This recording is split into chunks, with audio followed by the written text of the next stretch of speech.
on the planet. But anyway, back to that. It's been very, sometimes it's like it feels like a little crazy because we do know when they're limping and we know a lot of the things going on. But one of the things that's really good is having eyes on them and people see things that we might not have necessarily seen because it doesn't necessarily happen when we walk in. So like right now, everything's all peaceful, but in a matter of moments, somebody could get in a really big fight and somebody could get hurt or somebody could get caught in a fence. So it's really nice to actually have those cameras. And Francis is one of the best examples we have, right? Because you were not acting sick at all. Because Francis is a sheep that is very, very much like, he's like, you can see. Francis has been with us for a long time. He's not scared of people. He wasn't acting off to us. The one thing he was doing, though, is when he was going to the bathroom, he was straining, and we didn't see that because we weren't watching him when he went to the bathroom. So once the Explore people notified us of that, we were able to not only watch you, but then what we did... Wait, it's Mom.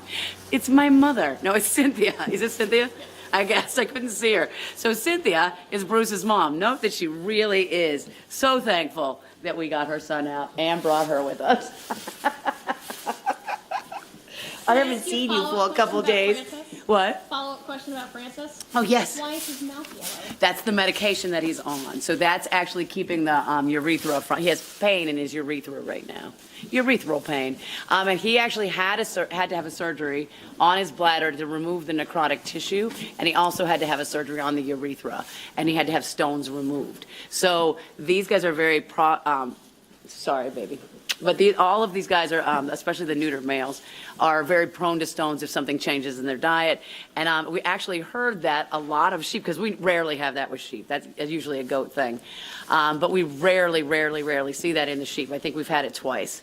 And we have a lot of sheep, if you haven't noticed. So that doesn't usually happen. But when I talked to our vet about it, she said that that's happened a lot this year. So I don't know if it's because the weather is producing something and there's a certain plant. There's got to be some reason for it. But nobody seems to know why. So we just keep a really close eye on them. But again, those cameras have allowed us to not just keep our close eye on them, but to have people that see them all the time.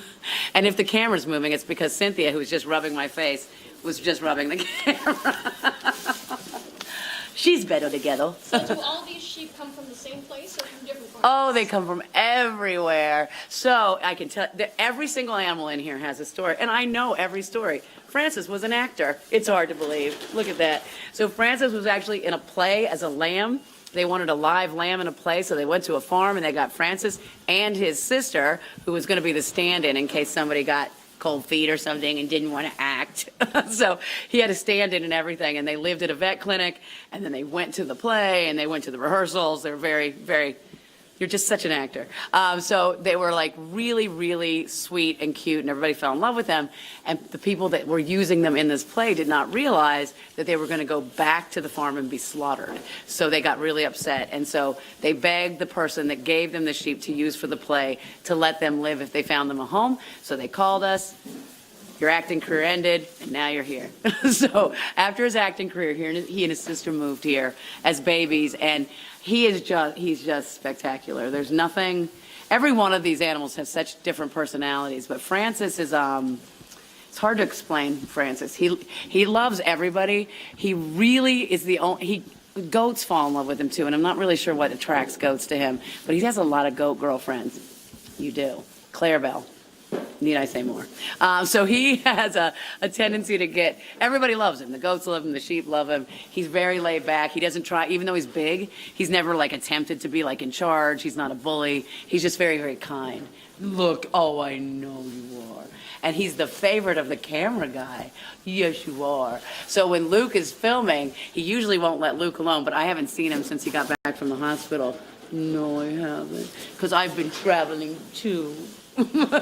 And it's great because when I come back from California, it's you know how when you come home and your dog goes crazy, they go crazy too. They go crazy in a different way. Like they smash your face with their face, or they like come over and won't leave you alone and follow you around or step on your legs and bruise you. But they're doing the same thing. They're just so excited that you're home. I have a cow friend that when I come home, she bounces around me like up in the air. And that's because we're really close friends and we were separated. So it's no different with these guys than it is with anyone else that's excited to see you. I'm excited to see you. It's like I have to swallow him right now. And this is what happens when you're apart. And and I know, and it was a really scary time at the hospital. So yeah, we're all better together. I can't even imagine, I cannot imagine a life without sheep, without cows, without pigs. I can't imagine it. Because they make you so happy and they're so loving and perfect. So for Valentine's Day, this was the barn I wanted to be in because A, I haven't gotten to see you guys for a while. No, I haven't. And B, it's one of the barns that I think has the most individual stories of animals that have just been in such horrible situations, and because of each other and because of the love that they get for the people in their life, you know, they're better together. Big Valentine's Day happiness. A Yes. couple of other questions. I'm ready. coming through. Do we shear them at any time? We do. We shear them. We have a really great shearer who comes in, and he's very, very careful. And we had another great shearer this year because our shearer had gotten hurt. But they take their time. So we have about 114 sheep right now. And we make sure that everybody takes their time. We are with them the whole time, and we do shear, because if you don't shear, this wool gets full of like all sorts of like sticks and thorny bushes and burrs, and it's uncomfortable on their skin, and they get rashes. They need to be shorn. This is actually not meant to stay on. It just gets bigger and bigger and bigger. They get like urine scald because it builds up around like the genitalia, so they're peeing and it's getting all full of urine. So you definitely need to keep them shorn. And we do that when it starts to get a little warmer. Here we start in April with the bigger sheep that have a harder time because they get super, super hot. So we start with them, and then we start working our way down to the older ones and the younger babies that need their wool more before it gets too hot for them, because they get super, super hot. And we have a lot of hair sheep in here, and the hair sheep don't actually have to be shorn. Their wool is like it's not really wool, it's like a hair, but it gets really, really thick. Daniela, I was first with, is a hair sheep. So she doesn't have to be shorn. She'll rub her wool off. But all of that wool will start coming off in big clumps, that hair. There she is, right behind you. Look, Luke, that's a hair sheep. So you can see the difference in the kind of wool. Hello, Daniela. She's like, you were just talking about me and my beautiful hair wool. So she is a hair sheep. Over by the feeder, you can see the difference. So you can see the hair sheep, Scott. Is that Scott? I can't see because his head's in there, but it looks like Scott's body. That could be Scott's body. Scott. Never know. Head's wedged in there. And then you can see the wool sheep, and that's Francis. And you can see that he has the whole back end of him is shaved. That whole top over there is shaved. And by his throat is shaved because he had to have IVs and he had to have all sorts of things happen while he was having surgery. So he has a little bit of a shaving, but he is a wool sheep. So Francis's wool would not come out on its own, whereas Daniela's and Scott's will come out on its own. The problem is some of these guys are from farms where they're mixed between hair and wool, and those sheep definitely have to be shorn. Even though some of them look like hair sheep, the hair just doesn't come out. And we do shear them. So how are our friends Taylor and Ryman doing? Oh my goodness. So Taylor and Ryman are just like a drama. So it's almost like a soap opera for goats. So what's happened is Taylor, hello, she's going to tell you her side of the story because that's one of the reasons they had to move. So we have some older goats in here, including Panza and Clarabelle, and they're in their teens. They can't handle certain things. They just can't. Like this is a sanctuary, so we really don't want someone that's constantly picked on. But everybody has different personalities. So you're talking about Ryman and Taylor, who are very, very young. And when they first came in, they were super, super shy. So they didn't pick on anybody. But then they got established in the flock, and they were like, we can actually torture people. So they actually did start to really pick on Clarabelle and Panza, who now are very comfortable. So when you would walk in here, you'd see that Clarabelle and Panza were just always like kind of panicky. And they were panicking because every time they like stood still, if Ryman and Taylor would see them, they'd run over and butt them. And just they're trying to play, but it became scary for the two older goats. So we tried moving them, and unfortunately, just because you're a bully in one barn doesn't mean you're going to be able to do the same thing in different groups. So in the next group we put them in, which is Babs and Bam Bam in that group, they got picked on really, really badly, and they weren't allowed in the barn. So the head goat would not let them in the barn. That was Charlie T and Pinto. Neither one would let them into the barn. And it's way too cold for that, so that can't happen. We then tried them with Nate because Nate is very tough and very strong, but we were hoping that he would play with them and get used to them. And again, they got picked on. So now they live in the Wisconsin barn. So we started them in the main section, and they started picking on people, and then they got picked on by Wilson, and I think it was Patrick, just really bullied them. So then we tried them with the donkeys, and they picked on the donkeys. So it's a work in progress. But right now they do live with the donkeys. They seem to have gotten adjusted to each other, and we're really just trying to get them into a place where they're nice and happy and comfortable and they're happy. They're very happy. And then when spring comes and we're not all tied into this barn, because the other problem is this is not a good time to introduce animals because everything's tight. Like they don't have room to run around in the field. They're all stuck in the barn, and they get a little cabin fever. So like, especially the young ones, they want to play and they start to pick. And it's not that they're being mean. They are not being mean. But if you don't want to play, it seems like it's mean. So I think that's what people were seeing. And there will be a perfect fit because every pot has a lid, and they will have one too. So their lid is coming. It may be back here. We don't know. We really don't know. But we really do put a lot of time and effort into figuring out the best fit for everybody. We don't just have one group of sheep. We don't just have 10 goat herds, which we do. We have 10 goat herds because goats tend to pick on each other, and we do not want anybody at a sanctuary to just spend their whole life being picked on. So we have 10 goat herds. It's not because we want 10 goat herds. It's because it doesn't always work. And we want everybody to be happy because it's a sanctuary. Yay. We have a bit of a sensitive question involving Marty back there. People are seeing him getting frisky and wondering if there's any mating that goes on here. Everybody in the club's getting frisky. So what's happening back there is that we do not spay our female sheep. It's a little bit more invasive to spay a ruminant. They have to be standing during the surgery. The female sheep probably don't. But we haven't had a lot of cancers with the sheep, and so we haven't ever spayed the females. We just neuter the males. But that does mean that the females go into heat. And even if you're neutered, you still go a little crazy, right? Is that true? It's true. So sometimes the boys get a little rowdy. Sometimes the girls get a little rowdy. Everybody gets rowdy. So that's what Marty's doing. There's at least 1 or 2 females in heat right now. And we did have a follow-up question based on what you were talking about earlier with Topanga and how you were saying sometimes the girls will get rowdy. Yeah. Could that be a sign of cancer in any way? Not with the boys. No, he already has testosterone. With the girls. Yeah. Oh, with the girls, yes. But this is the thing. There's a very big difference between a girl in heat and a girl that's displaying as a male. So one girl that does have cancer, that's you, Lucky Lady. Lucky Lady did have still has reproductive cancer. And so we go back and forth because a full spay on an animal is very, very invasive. But so what we do with the pigs is laparoscopic procedures where we're just removing the ovaries. And what we found is it keeps them from going into heat, but it also keeps them from getting cancer because it's the hormone change that seems to cause them to not get cancer. So doing a laparoscopic procedure on someone when they come in might be the alternative. And we change things constantly. That's why I always tell people if you go to our animal care conference, you better check in again because we learn stuff every single solitary day. Hi, Ash. So we learn stuff every day. And so we're trying to find better solutions for every single thing we do. Like we've been doing this for 30 years and every single year we're doing some new procedure because we've learned that it's better.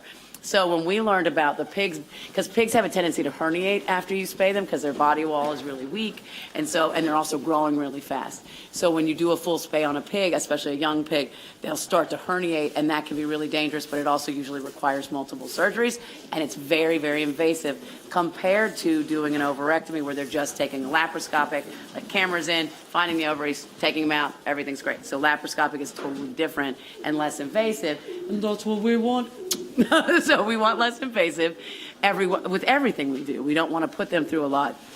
Cows, to do a full spay, they have to stay standing because the rumen's so big that if you lay them down, you can't get to the organs you need to remove. So we've done a few laparoscopic procedures on our cows. But one of the big issues with the girls, if we started seeing more cancer, which we've only seen a few cases of cancer with the sheep, if we were constantly seeing cancer, especially reproductive cancer in the sheep, we would start doing spays all the time when they came in.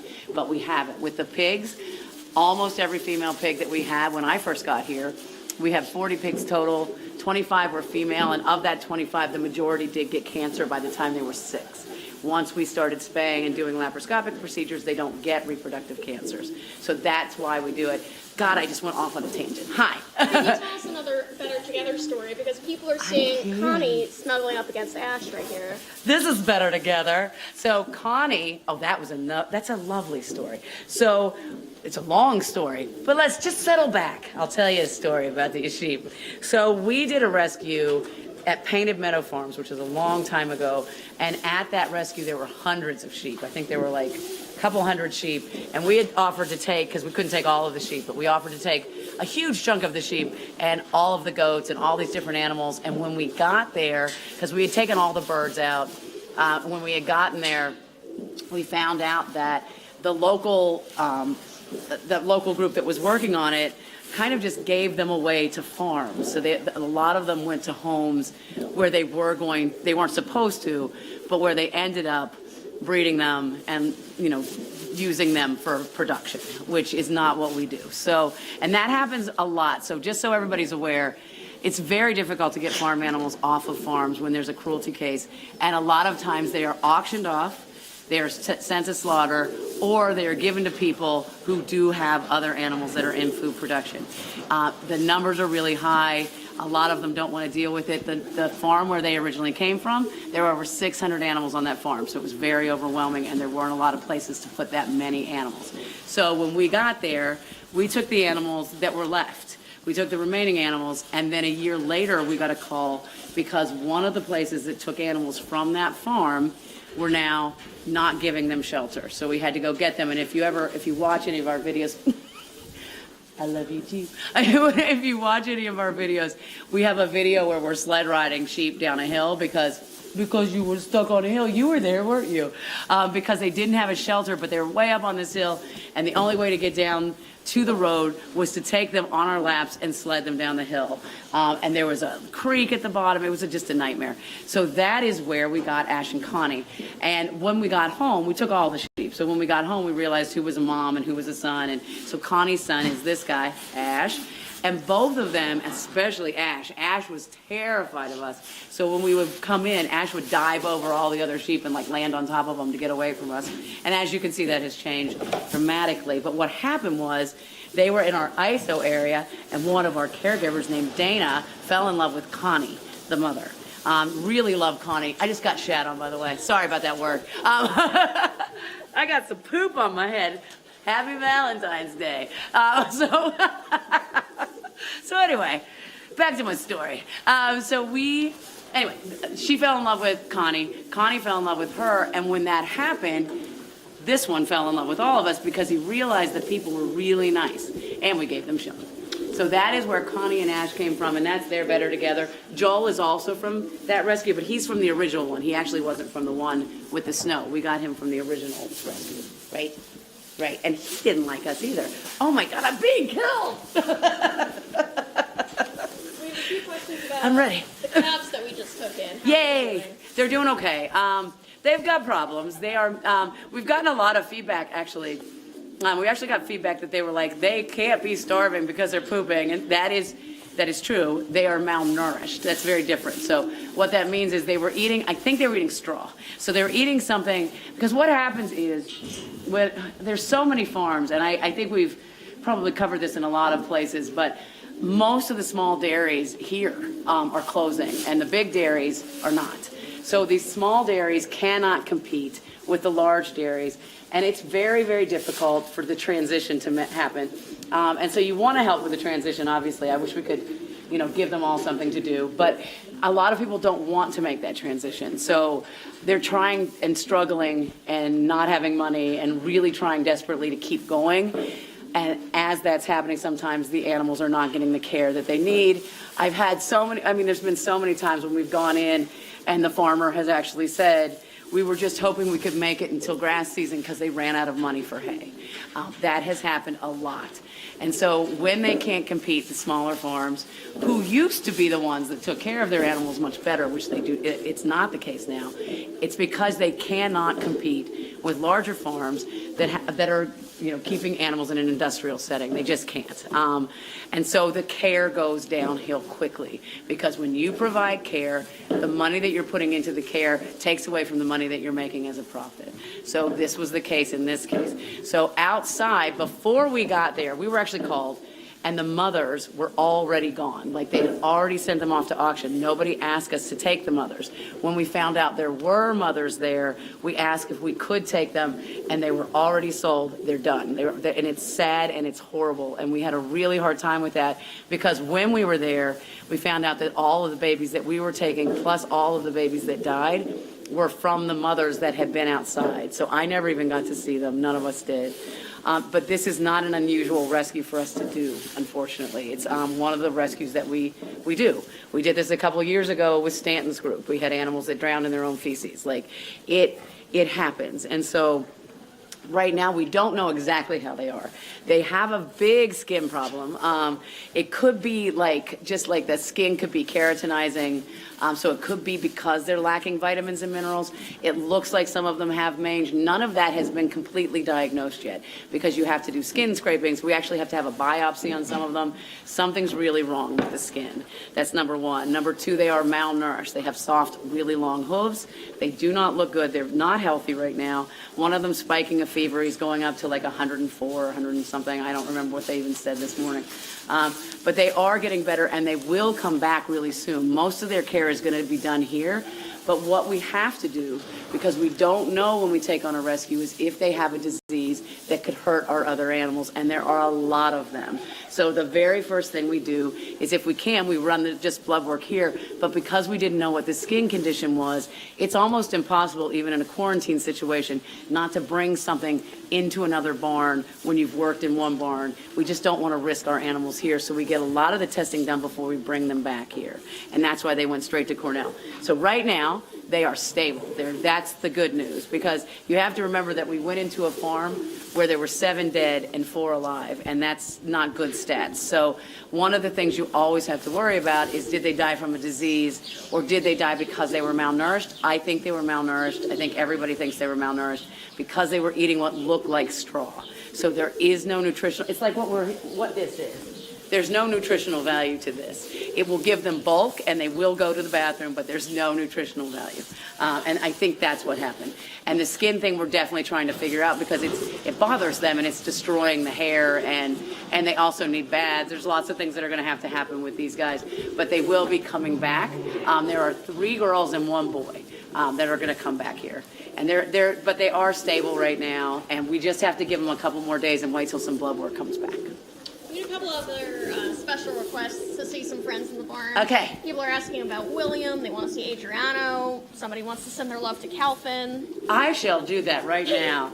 Hold on. I'll sing something. I really don't like to sing. Come on. But I will if I want. William, where are you? This is William. Could be William's mother, but it's not. So come on. William. Hi, Aaron. Hi. I'm looking. Come here, Adriano. There's 1. 1 down. 2 to go. So Adriano's here. He's very, very happy. Everybody sends their love.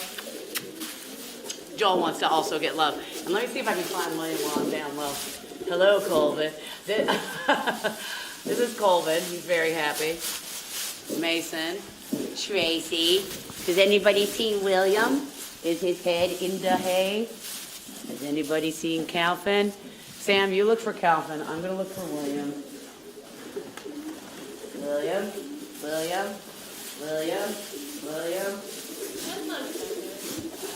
Where?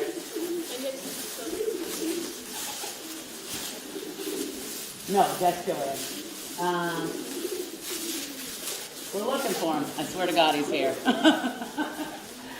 Now remember, there's 100 sheep, and right now, if I keep counting them, trying to find the one I'm looking for, I'll probably fall asleep. Sorry. Hold on, I'm looking. Where? Okay, William. Oh, good. So William, come here. You heard your name. Come over here. So this is William. Hup, hup, hup. Oh my God. Oh. So this is William, and he loves you too. He loves to stand on you. Oh. And be hugged. So William is awesome. He says he loves you too. This is what he does. Watch. Come here. Get hugged. Hug, hug. Oh. So he loves to be hugged by people. That's his thing. Now, when we took in William, he's better with us. We took him in. Oh, who did it? We took him. Hello, Marty. We took him in because we got a call right when we were taking Ash and them in. That's why William and Ash are such good friends. But we got a call because William was a sheep that lived with a couple goats, and there were children in the family, and they had them as companions. But William was getting really, really rambunctious and really rough on the children, so he was slamming into the kids and just being what we were told was severely aggressive. So as you can see, he's not. But what happens is sheep really do need to be with other sheep. They love other sheep. Sheep, these are flock and herd animals that are better together. And the things that he was doing, he should have been doing with other sheep. And the same thing happens with calves. Everybody calls us and says, my calf has grown up and he's a year old and he's trying to murder me and blah, blah, blah, blah, blah. And it's like, he needs to be with his own people because it's fine if a 1,000-pound animal is headbutting another 1,000-pound animal, but it's not fine when a 1,000-pound animal is headbutting a 100-pound person. It's very, very dangerous. And these animals aren't, like, he wasn't doing anything to be dangerous. He was trying to play. And the kids just didn't want to play with you, man. But now that he has sheep, come up. Now that he has sheep, he doesn't need to play with children. He has no need. He has people. Yes. Is there anything else? Oh. No. Sam gave me that look. I'm just smiling at you. She's smiling because she loves you the most. She doesn't, but it's okay. Ah. So as you can see, he's not aggressive. And another pigeon just tried to get me. It's just not my day. Or maybe they're Valentine's, hand delivered. We did have an impossible question earlier, asking if you have a favorite in this barn. Well, I do. No, I say that I have a top 10 list at every barn, but like usually it sneaks into 20 and sometimes 30. This is one of my favorites right here. And so is this. And so is that. And so is that. And there's one of my favorites right there. And then Daniela is one of my favorites. Like, you know what it is? I have a million favorites because they're favorites for different reasons. Like, you're just cute and sweet, and what's wrong with your little eye, Peaches? Your eye's all runny. That's so funny because it's really funny because a caregiver came up to me and said that his mom today had a runny eye, and he has a runny eye, and they pulled a hayseed out. Do you have a hayseed? Maybe your mom rubbed against your eye, so he has a runny eye. Yes, he does. Oh my goodness. So Aaron was born here. His mom is Julia, and I do have lots of favorites. I've never met a sheep I didn't like, though. Little FYI. I don't think I've met any. There's not an animal that's walked on this property that I don't kind of quickly fall in love with, even if they make me bleed. So we love them all, and they're all amazing. But yeah, you do have favorites. Everybody has favorites. I just can't say those names publicly. That would be terrible. Deanne is asking if we have lambs here and if they get along well with other sheep and with goats. We do have lambs here, and they absolutely love other sheep.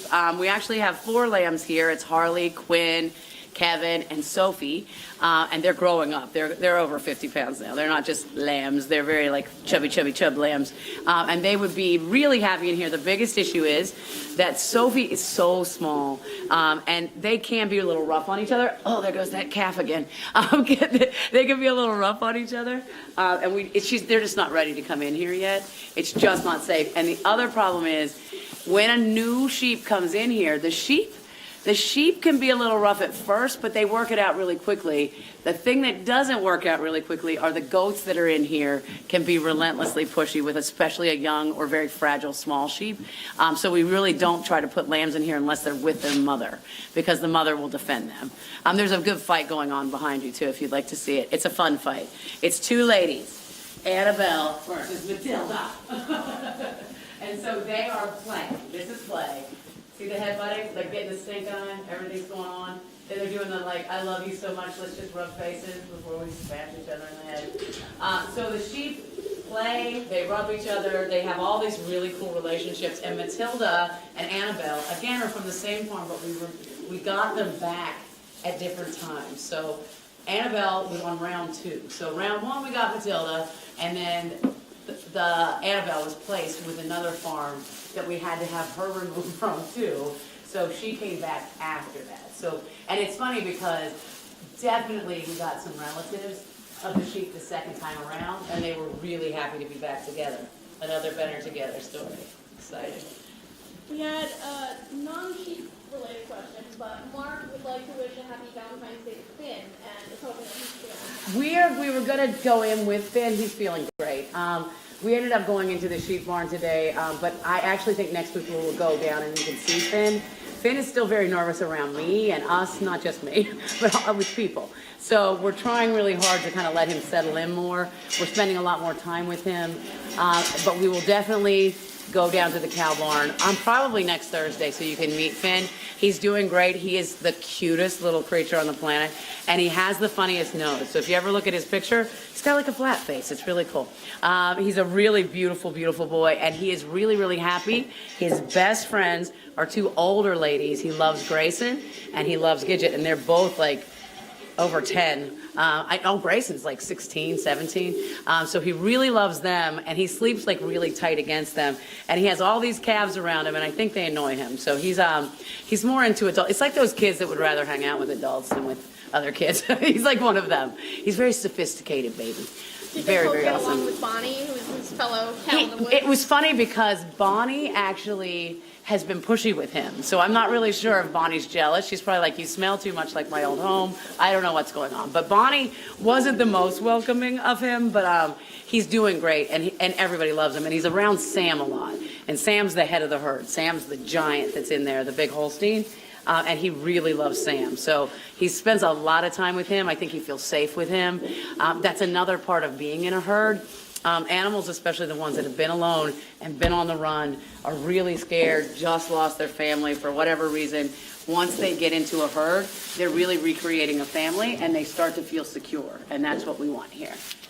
We have a question about Jake Sheep. One of our friends on Explore.org had seen that He and Bruce? and Cynthia. Oh, have Bruce been- and Cynthia and Jake. So Jake. Jake is getting old, and Jake is a Jacob sheep, so he has horns. And Jake has always, and I say this always, gone after the goats, and the goats have always gone after him. But more in a playful way. Sometimes the play gets really out of hand, and they just start really like pounding on each other. Recently, for whatever reason, he and Bruce have been fighting. He's right there. I can see him. Hi, Jake. How's it going? But he and Bruce have always had like a really playful relationship. They used to like run outside and slam into each other. He's right in the middle with Adele and Aisha, and there's Jake. He's with Colin. He's with Colin. So bottom line is they do sometimes headbutt, and the problem is, and the reason we don't dehorn the goats is the goats goats, we have both. So people always ask us about dehorning. We only have dehorned an adult animal, and it's only been a cow, when they have caused physical damage to another animal, like really torn them up, and they do not want to be taken out of the herd. So to take them out of the herd and put them someplace with their horns where they can be in a fight with somebody with horns hasn't worked really well, and they end up getting really depressed. And so we've only had to do that a couple times and under anesthesia, and it's a surgery, and lots of medication and pain meds, but we do not dehorn the goats. The goats that come in, the goats that don't have horns came in dehorned, and Bruce is one of them. But what happened was whoever dehorned Bruce did it really, really horribly. And goats, more than cows, because I've never had a cow overheat or get cold, because the horns can thermoregulate, especially with the goats. So the goats really need their horns. So we never take off the horns. I've also never had a goat get too hot without the horns. But Bruce came in with big scurs, and the scur is the part of the horn. I wish he was here. It's like the tissue from the horn that grows back out, but it can have some pain. Like it has nerves in it, so it does cause pain when it gets hit.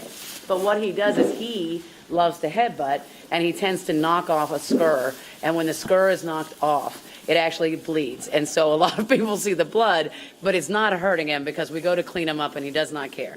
So he does, though, fight as hard as he can sometimes with his little head, and he smashes. And most of the time with Jake, and with most of the animals in here, when he's doing that, it's play. There's some scurs. Come over here, Liam. So Liam has little scurs on his head, and he also knocks them off and makes them bleed.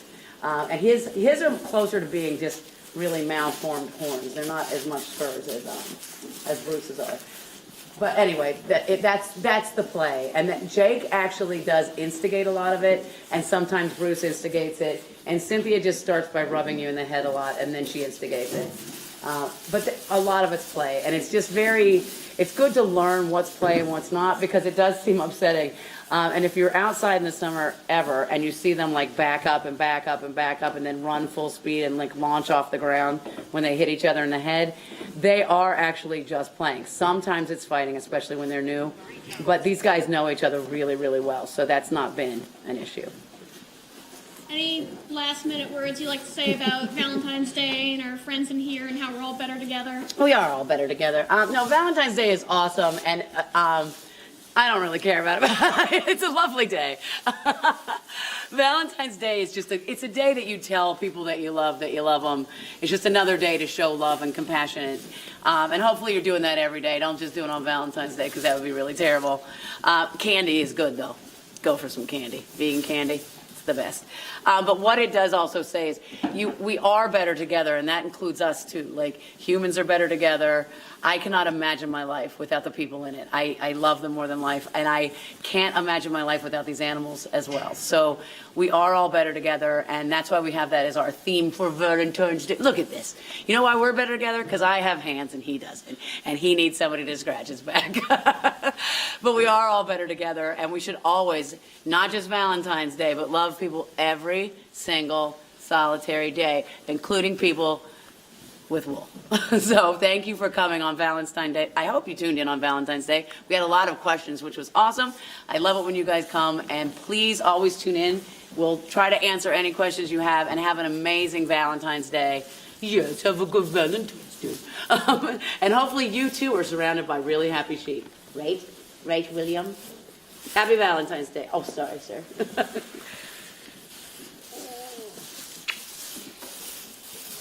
Valentine's Day.